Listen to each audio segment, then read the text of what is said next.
우리 출애굽기 15장의 말씀 한 절씩 교독하시고요. 마지막 절 같이 합독하도록 하겠습니다. 제가 먼저 1절 읽을게요.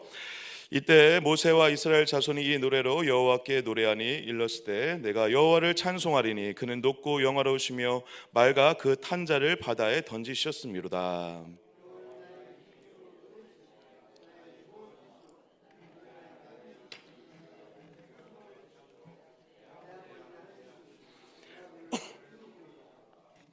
여호와는 용사시니 여호와는 그의 이름이시로다. 최고의 지휘관들이 홍해에 잠겼고 깊은 물이 그들을 덮으니 그들이 돌처럼 깊은 속에 가라앉았도다. 여호와여 주의 오른손이 원수를 부수시니이다. 주께서 주의 큰 위엄으로 주를 거스르는 자를 엎으시나이다. 주께서 진노를 바라시니 그 진노가 그들을 지푸라기 같이 사르니이다. 물이 바다 가운데 엉기니이다. 원수가 말하기를 내가 뒤쫓아 따라잡아 탈취물을 나누리라. 내가 그들로 말미암아 내 욕망을 채우리라. 내가 내 칼을 빼리니 내 손이 그들을 멸하리라 하였으나 바람을 일으키심에 바다가 그들을 덮으니 그들이 먹을 물에 납같이 잠겼나이다. 여호와의 신중에 주와 같은 자가 누구니까? 주와 같이 거룩함으로 영광스러우시며 찬송할 만한 위엄이 있으며 기이한 일을 행하는 자가 누구니까? 주의 인자하심으로 주께서 구속하신 백성을 인도하시되 주의 힘으로 그들을 주의 거룩한 초소에 들어가게 하시나이다. 블레셋 주민이 두려움에 잡히며 에돔 두령들이 놀라고 모압 영웅이 떨림에 잡히며 가나안 주민이 다 낙담하나이다.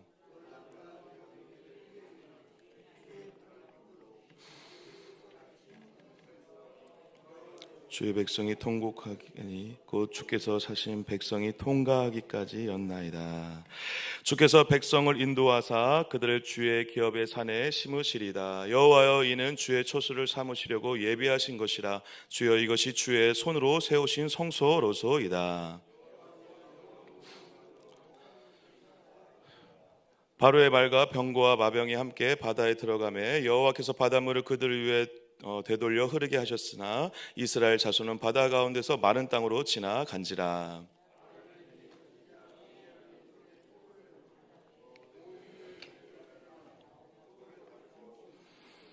미람이 그들에게 화답하여 이르되 너희는 여호와를 찬송하라. 그는 높고 영화로우시며 맑아 그 탄 자를 바다에 던지셨음이로다 하였더라. 그들이 나와서 수르 광야로 들어가서 거기서 사흘 길을 걸었으나 물을 얻지 못하고 마라에 이르렀더니 그곳 물이 써서 마시지 못하겠으므로 그 이름을 마라라 하였더라. 우리가 무엇을 마실까 하매 모세가 여호와께 부르짖었더니 여호와께서 그에게 한 나무를 가르치시니 그가 물에 던지니 물이 달게 되었더라. 거기서 여호와께서 그들을 위하여 법도와 율례를 정하시고 그들을 시험하실세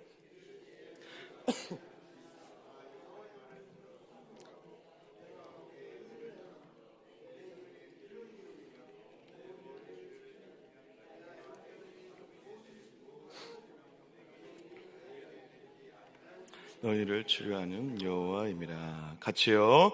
그들이 엘림에 이르니 거기에 물샘 12과 종려나무 70그루가 있는지라. 거기서 그들이 그 물결에 장막을 치니라. 아멘. 할렐루야. 이 새벽에 또 추운 겨울 날씨에 또 하나님을 만나기 위해서 또 주님을 사모하는 마음으로 이 자리에 달려나오신 한 분 한 분을 주의 이름으로 축복하고요. 여러분들의 오늘 10년 가운데 성령의 크신 은혜와 역사로 온전한 평안과 기쁨을 누리시는 복된 날 되시기를 주님의 이름으로 간절히 축복합니다. 우리 출애굽기 15장의 말씀 나눌 텐데요. 어제 홍해의 기적 잘 보셨죠? 네. 우리 김수선 목사님을 통해서 귀한 말씀 들었을 텐데요. 홍해의 기적 이후에 이제 오늘 굉장히 중요한 사건이 하나가 이제 등장을 하는데 그 사건을 좀 다루기 전에 여러분 큰 일을 만나면 어떠한 마음이 들죠, 여러분? 하나님께서 하신 큰 일을 만나면 나도 모르게 찬양이 터져 나옵니다. 이 진정한 예배의 시작은 하나님을 만났을 때 시작되는 것이죠. 그래서 여러분 주일 예배 올 때마다 여러분들의 마음 가운데 오늘 내가 열심히 노력해서 좋은 예배를 드려야지, 예배 잘 드려서 인정받아야지, 내가 잘 준비해가지고 내가 잘 준비해야 하나님이 받으시지라고 하는 그러한 마음으로 예배 자리에 오기 전에 먼저 생각해야 될 게 뭐냐면 하나님에 대한 감격과 기쁨을 회복하셔야 된다는 것입니다. 하나님이 하신 일에 대한 감격이 먼저 있는가를 점검해 보셔야 돼요. 지난 한 주간 보호하시고 지켜주신 것에 대한 감사가 있으세요? 감격이 있으세요? 그리고 감탄이 있으세요? 그리고 나도 모르게 내 입술을 통해서 선포되어지는 찬양의 고백이 있으십니까? 그게 먼저 있을 때 진짜 예배가 시작될 수 있다라는 것입니다. 그래서 진정한 예배자는 뭐로 살죠? 하나님 때문에 나도 모르게 예배가 터져 나오는 것입니다. 찬양이 터져 나오는 것이죠. 그렇게 하지 않으려고 해도 하나님이 하신 일 때문에 그러한 감격과 고백이 터져 나오는 거예요. 그때 진짜 예배자가 되는 거죠. 근데 우리가 자꾸 이 예배 이 주체를 하나님 중심으로 바라보지 않고 자꾸 내 중심, 우리의 준비, 우리의 성수의 상태, 이것을 가장 먼저 생각하기 때문에 우리의 어떠함 때문에 예배가 실패하고 성공한다, 우리의 어떠함 때문에 주님이 예배를 받으시고 안 받으신다라고 하는 율법적 사고에 갇혀 있다는 것입니다. 진정한 예배는 하나님이 우리를 받아주셨다라고 하는, 하나님이 우리를 이미 받아주셨다라고 하는 예배적 우리에 대한 사랑과 그 은혜를 붙잡고 하나님에 대한 감격으로 나아가는 것이 진정한 예배인 줄 믿습니다. 여러분들이 오늘 이 홍해의 기적을 다음에 이렇게 찬양하지 않을 사람이 누가 있을까요? 모세의 이 아름다운 고백, 여러분 특히 이 모세 오늘 이 찬양의 고백, 모세의 노래를 보면서 좀 이상하지 않으셨습니까? 왜냐하면 모세는 입이 둔한 자거든요. 입이 둔한 자 입에서 너무도 아름답고 영광스러운 하나님을 표현하고 있다는 것입니다. 왜 그렇죠? 주님을 만나가지고 주님을 경험했으니까. 말도 안 되는 일을 경험한 거예요. 바다가 갈라지고 이스라엘 백성들이 살아나는, 마른 땅이 돼서 거기를 걸어 지나가는 놀라운 일을 경험한 다음에 모든 이스라엘 족속과 민족이 다 함께 모세와 함께 찬양을 하고 있다는 것이죠. 누구나 다 이러한 놀랍고 영광스러운 찬양을 하나님께 올려드릴 수밖에 없다는 것입니다. 하나님을 만나시는 은혜가 있으시길 주의 이름으로 간절히 축복합니다. 아니요, 만나기 전에 이미 만났던 주님을 기억하는 것도 예배의 시작이 될 줄 믿습니다. 저와 여러분들의 인생 가운데 하나님이 하셨던 일들이 있잖아요. 그때 그 10년 전에 기적과 같이 있으셨던 하나님의 역사, 당장 어제라도 하나님이 하셨던 일이 있으시잖아요.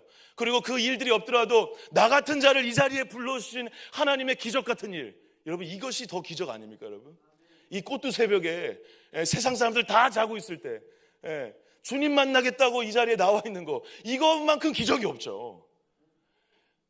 할렐루야. 이 기적을 보면서 찬양이 터져 나오지 않는다? 이것은 약간 여러분 이 기적을 믿지 않는 겁니다. 나 같은 자가 새벽에 나오고 기도하고 저 같은 경우는 이렇게 주님의 말씀을 전할 수 있는 이것 자체가 기적이죠.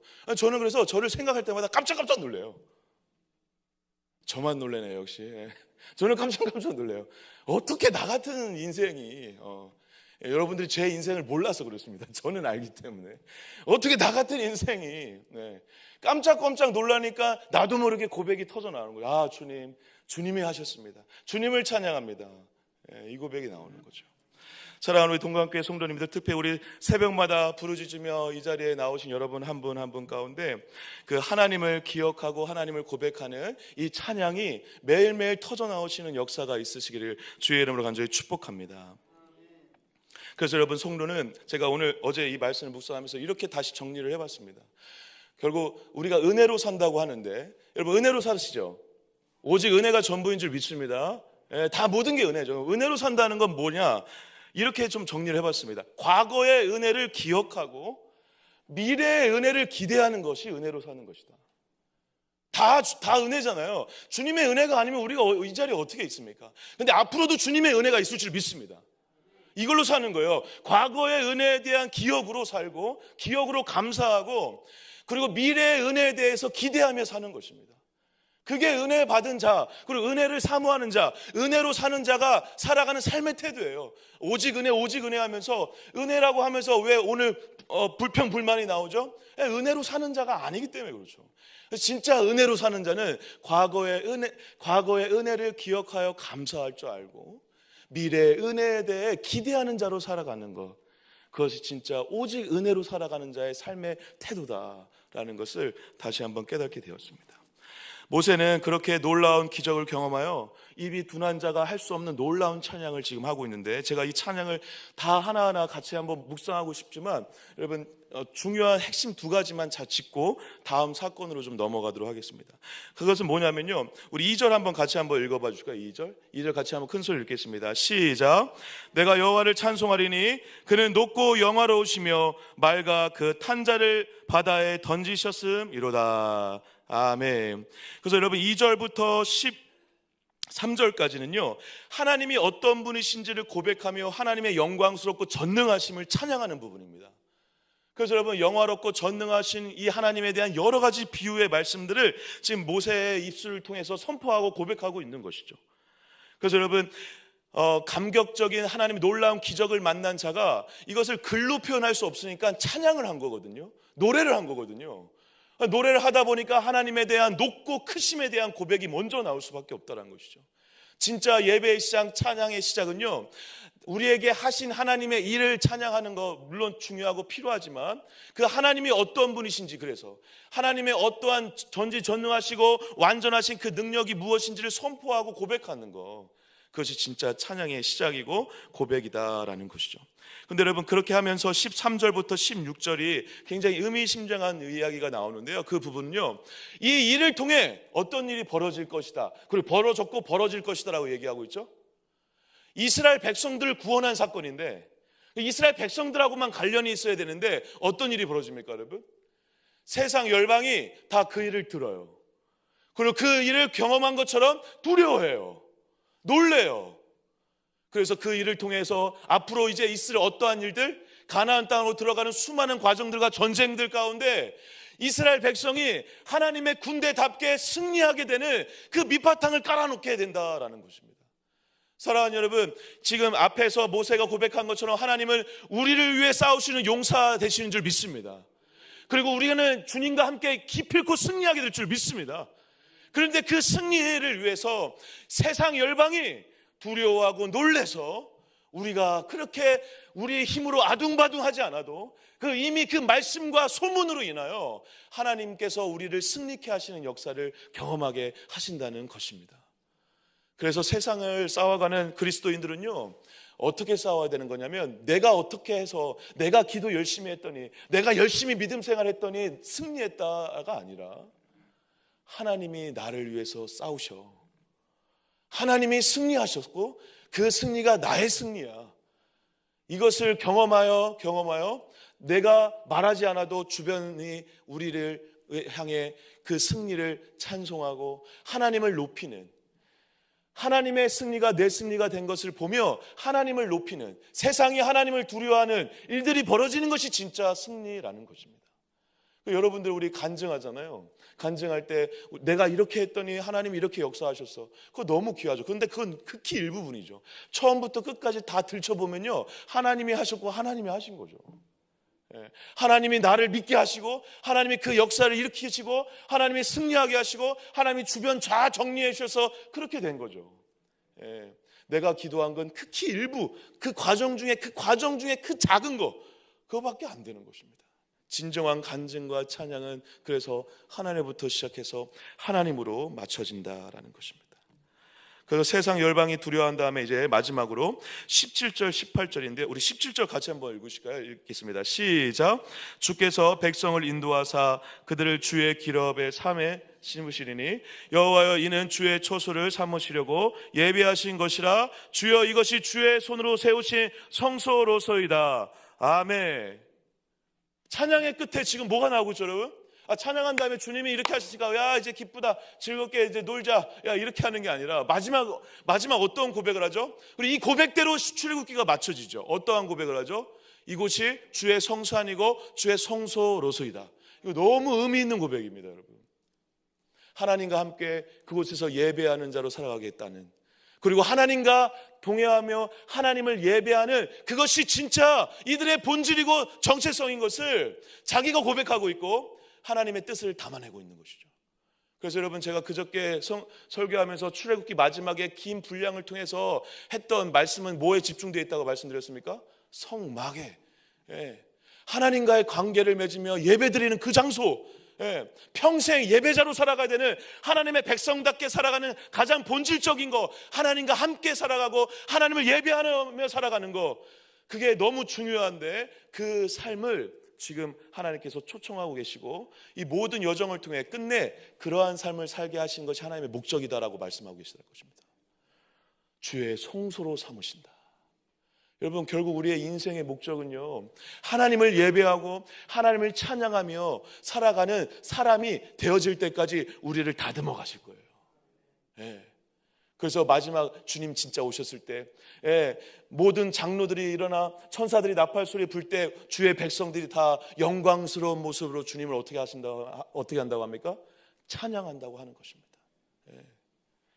주의 성소로 삼으시게 위한 주님의 목적이 있다는 것이죠. 그리고 나서 여러분 19절부터 21절은요 미리암의 노래가 나오는데, 미리암의 노래는요 많은 학자들이 얘기하기를, 저도 공감을 하는데, 모세의 노래가 있은 후에 미리암이 이 모세의 노래를 전체를 아마 감격에 의해서 따라 불렀을 것이다 라고 예측을 합니다. 그 증거가 뭐냐면 똑같은 문장이 한 문장 딱 나오고 말아요. 21절 같이 한번 읽어보겠습니다. 21절 시작. 미리암이 그들에게 회답하여 이르되 너희는 여호와를 찬송하라. 그는 높고 영화로우시며 맑아 그 탄자를 바다에 던지셨음이로다 하여더라. 아멘. 이거 어디랑 똑같죠 여러분? 15장 1절에 나와 있죠 이 부분이. 그죠? 여호와를 찬송하라. 그는 높고 영화로우시며 맑아 그 탄자를 바다에 던지셨음이로다. 아멘. 미리암이 감격적으로 모세가 했던 노래를 함께 따라 부르며 다시 그 고백을 하고 있는 거죠. 근데 내용은 비슷할지 모르지만 나의 고백을 하고 있는 게 중요하죠. 그래서 여러분, 우리가 다 같이 찬양하지만 똑같은 찬양을 하지만 나의 고백, 나의 찬양이 있을 때 하나님을 진짜 예배하는 것이죠. 여기 다 똑같이 앉아있다고 똑같이 예배하는 거 아닙니다. 똑같이 따라 하더라도 내 입술로 내 고백을 해야 되는 것이죠. 미리암의 노래는 그러한 도전을 우리에게 주고 있습니다. 모세와 미리암의 노래가 비슷하고 똑같다 할지라도 어떠한 입술로 누가 어떻게 고백하느냐가 바로 찬양과 예배의 핵심이다라는 것이죠. 여러분, 기적을 경험하여 말할 수 없는 영광과 감격 가운데 찬양을 하고, 그리고 홍해의 기적을 찬양하는 이 노래로 끝나야 될 이 시점에 갑자기 이상한 사건이 벌어지고 있다는 것입니다. 22절 제가 읽어볼게요. 모세가 홍해에서 이스라엘을 인도하며 그들이 나와서 수르 광야로 들어가서 거기서 사흘 길을 걸었으나 물을 얻지 못하고. 여러분, 수르 광야는요 원어적으로 보면 벽이라는 의미가 있거든요. 벽 광야다. 이거 좀 뭘 얘기할까요? 가도 벽 같다라는 거예요. 쉽게 얘기하면. 끝이 없는 너무도 막막한 벽과 같은 너무도 넓은 그 광야라는 거예요. 무려 사흘, 그러니까 3일을 걸었는데도 물을 만났다 못 만났다? 못 만날 정도로 엄청난 큰 광야이고 정말 벽과 같은 한계를 경험할 수밖에 없는 광야를 경험하게 되는 거예요. 여러분, 기적을 경험했잖아요. 기적을 경험한 다음에 이제 좋은 일이 있을 거라 기대했잖아요. 그리고 그렇게 되기를 하나님도 이스라엘 백성들에게 허락하실 수 있잖아요. 근데 왜 광야죠? 그리고 이 광야에서 저와 여러분들도 아마 그랬을 텐데, 이 광야를 만난 자들이 물이 없으니 당연히 뭐가 나올 수밖에 없습니까? 여러분, 하루만 물을 제대로 안 먹어도 목이 턱턱 막히는데 3일을 물을 제대로 못 먹었어요. 먹는 것도 하루 굶어도 배고파 죽겠다고 막 그러는데, 물을 3일 동안 못 먹었다? 이거는 옆에 있는 사람을 멱살 잡고 싸워도 모자를 파는 거죠. 맞아요. 그래서 뭐가 터져 나옵니까? 그들의 입술에 원망이 터져 나오죠. 그래서 이 한 우물을 만나는데 마라라는 쓴물을 만나서 그 물을 먹다가 결국 한 물을 만났음에도 불구하고 이 물이 쓰다 보니까 원망이 터져 나올 수밖에 없다는 것이죠. 그래서 23절 24절입니다. 마라에 이르렀으니 그곳 물이 써서 마시지 못하겠으므로 그 이름을 마라라 하였더라. 백성이 모세에게 뭐 하였다고 여러분? 원망하여. 사랑하는 여러분, 이 여러 가지 이 내용에 담겨져 있는 의미를 다 우리가 살펴보기는 좀 시간상 어렵지만 이렇게 좀 정리를 하시길 바랍니다. 하나님께서 오늘 이 기적 다음에 광야를 주시거든요. 그리고 광야에서 기껏 물을 만나는데 쓴물을 경험하게 하세요. 그리고 이 쓴물 앞에서 모세가 이 원망하는 백성들과 함께 모세가 이제 하나님 앞에 나가서 부르짖으니까 거기에 한 나무를 던지자마자 어떤 일이 벌어집니까? 쓴물이 단물이 되게 해요. 그래서 지금 이 일들이 긴박하게 얼마 안 되는 시간 동안 다다닥 일어났거든요. 그러면 아예 처음부터 단물 주셔도 되잖아요. 그렇지 않습니까? 그런데 그렇지 않다라는 것입니다. 제가 그저께 출애굽기 말씀을 전하면서 얘기 드렸는데요. 구원을 받은 자, 구원을 받은 우리, 그리고 이스라엘 백성도 이제 홍해의 기적을 경험하기 때문에 뭘 받은 자입니까, 여러분? 구원받은 자죠. 구원받은 자의 인생. 그래서 하나님의 구원의 손길로 이제 십자가를 통과한 자가 이제 그걸로 끝이냐? 아니라는 것입니다. 우리는 이 인생을 살아가면서 굉장히 잘못된 습관이 있는데 이렇게 했으니까 이렇게 결론이 나야 돼 라고 하는 1대1적인 그런 대입이 너무도 쉽게 일어나고 있어요. 여러분, 아닙니다. 여러분. 인생의 신비를 얼마나 하나님이 놀랍게 거기에 아름다운 것들을 많이 담아 놓으셨는지 그것을 다 경험하고 죽으셔야 되거든요.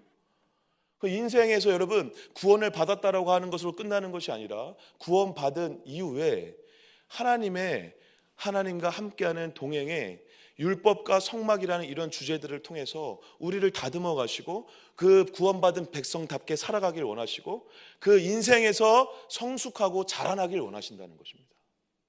여러분, 이게 너무 중요합니다. 여러분.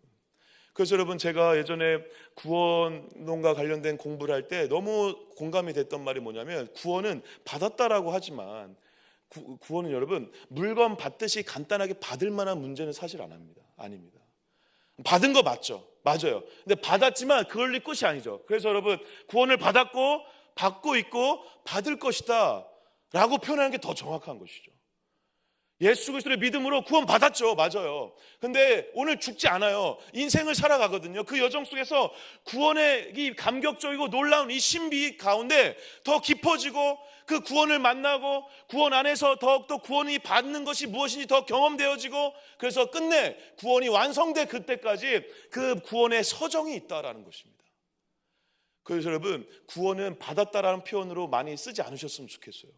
구원은 받은 건 맞지만 받고 있는 것이고 받을 것이다 라고 하는 구원에 담겨져 있는 큰 신비를 생각하시면서 구원을 좀 대하셨으면 좋겠습니다.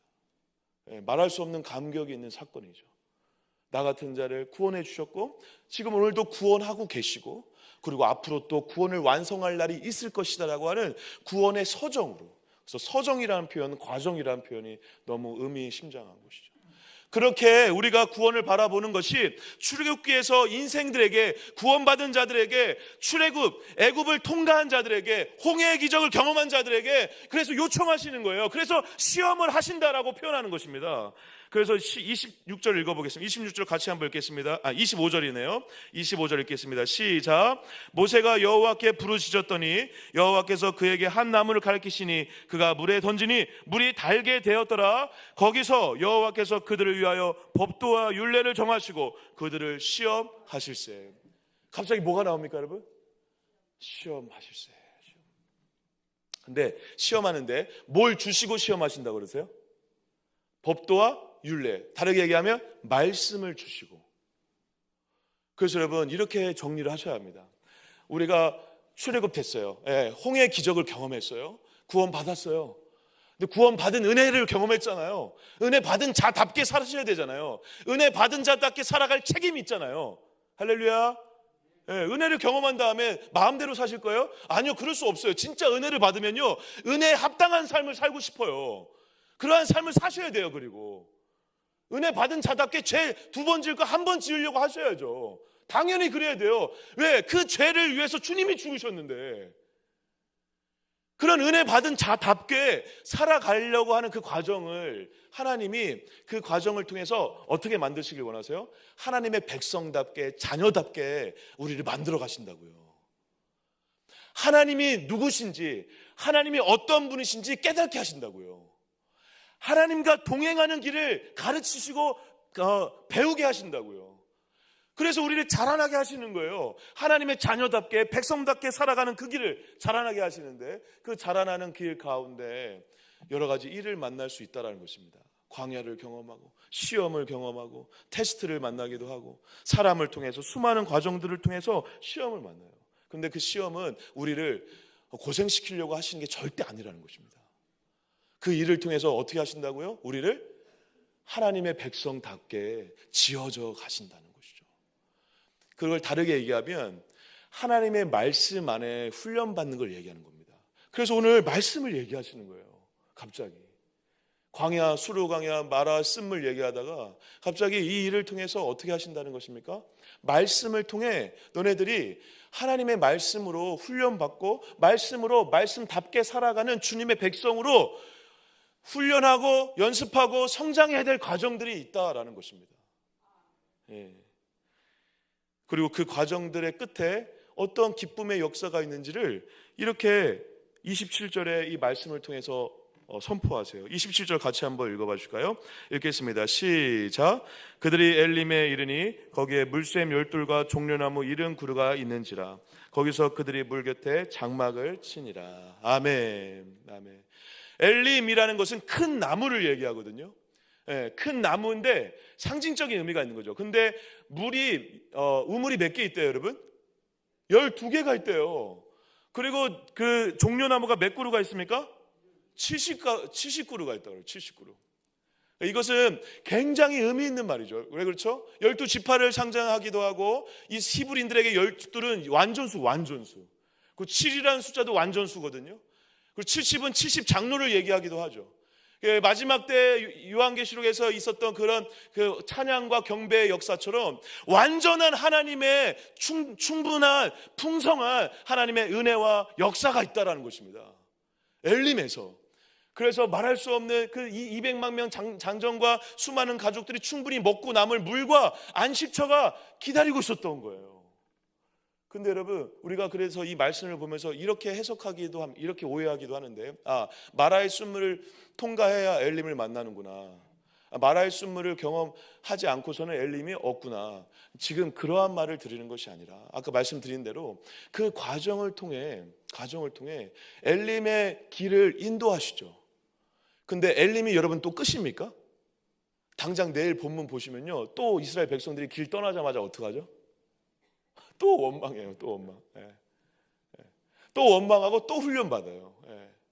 여러분, 원망 안 한다고 엘림을 경험할 수 있을까요? 원망한다고 엘림을 경험 못할까요? 아니에요. 여러분, 지금 마라의 쓴물을 경험한 여기에서 엘림까지요, 불과 10km밖에 안 된대요. 10km. 굉장히 짧은 거리죠. 조금만 더 가면 엘림을 경험할 수 있었어요. 근데 원망 안 했으면 이 엘림을 경험하고 원망했으면 경험하지 못했을까요? 그렇지 않죠.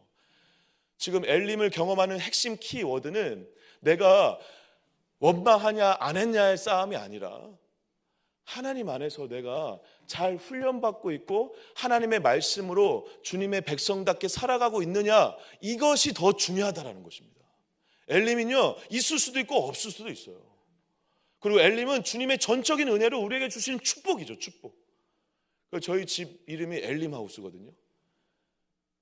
제가 예전에 설교할 때 한번 간증했는데, 제가 신혼집이 없어가지고 막 전전긍긍하고, 하나님 이게 어찌 된 일입니까? 주의 종에게 집 하나 주실 수 없는 것입니까? 하면서 하소연하면서, 그래도 저는 주님을 믿습니다 라고 기다리고 있는데, 어떻게 LH를 알게 되고, 그 LH에 신청한 게 뒤늦게 막 예비 순서에 있다가 예비 순서 앞에서 막 밀려나고 예비 순서 2순위까지 가더니 며칠 후에 연락이 와가지고 당첨되셨다고. 그래가지고 처음으로 집 구경하러 갔는데 이름이 엘림인 거예요. 제가 그때 엄청 많이 울었어요. 그 집, 지금 살고 있는 집을 보면서. 근데 엘림에서 살고 있는데 이제 제가 또 이사를 하려고 하거든요. 교회 근처로. 지금 집이 안 구해져요. 예. 지금 저희 아내도 이제 사역을 시작해가지고 이제 아이들 때문에 최대한 교회 근처로 오려고 지금 이제 집을 알아보고 있는데, 그리고 최근에 또 저희 집 차가 너무 고장이 심하게 나가지고 엔진에 큰 문제가 생겨서 차를 지금 팔아버리는 그런 일을 지금 요즘에 교회 차를 새벽 같은 경우에 교회 차를 지금 타고 나오고 있거든요. 그래서 지금 여기 빨리 이제 와야 되는 상황인데 집이 안 구해져요. 그러니까 제가 그 7, 8년 전에 경험했던 그 하나님에 대한 추억이 있다 보니까 걱정이 하나도 안 돼요. 근데 그리고 만약에 이사를 못 온다? 그러면 엘림에 계속 있으면 되죠. 할렐루야. 아니 근데 이사를 와야 될 이유가 있다면 하나님이 또 인도해 오실 거예요. 저는 근데 거기서 뭘 배우면 되냐면 엘림에 가든 못 가든 엘림에 도착을 늦게 하든 빨리 하든 그게 중요한 게 아니라니까요, 여러분. 마라의 쓴물을 단물로 바꾸는 것은 우리의 어떠함이 아니라 그 과정을 통해서 마라의 쓴물, 인생의 쓴맛도 봐야죠. 맞아요. 인생의 쓴맛을 봐야 알잖아요. 그런 것처럼 우리가 그 마라의 쓴물을 통해서 하나님을 만나고 하나님과 함께 말씀 앞에서 하나님의 백성답게 살아가는 훈련과 시험을 통과하는 게 중요하다는 것입니다. 근데 마라의 쓴물이 빨리 단물 되기만을 바라시잖아요. 그래서 단물 돼가지고 다 쭉쭉 빨아 드셨죠. 좋은 집 만났고 좋은 남편 만났고 좋은 대학 가고 막 그러셨잖아요. 그죠? 근데 여러분 그 모든 것이 지금 다 단물로 남아 있습니까? 또 인생 좋은 남편인 줄 알고 결혼했는데 왼수가 됐죠. 왼수가. 인생의 쓴물이 됐죠. 쓴물. 근데 여러분 인생의 쓴물을 만났다고 거기서 한탄하고 원망하고 그게 지금 우리가 해야 될 태도가 아니라 원망이 나올 수는 있지만 인생의 쓴물 마라 앞에서 다시 뭘 원하시는 하나님의 마음에 집중하셔야 됩니까? 그래도 여기에서 하나님의 말씀 붙잡고 하나님 앞에서 하나님의 백성답게, 왜? 이미 주신 은혜들이 너무 많았잖아요. 옛날에 그거 다 단물이었잖아요. 단물의 은혜가 있었잖아요. 마라의 쓴물 전에 단물의 은혜가 너무 많았잖아요. 그걸 기억하며 하나님의 백성답게 오늘도 살아가기를 원하시는 하나님의 마음에 집중하신다면 원망이 안 나오거든요. 그때 자라나는 거죠.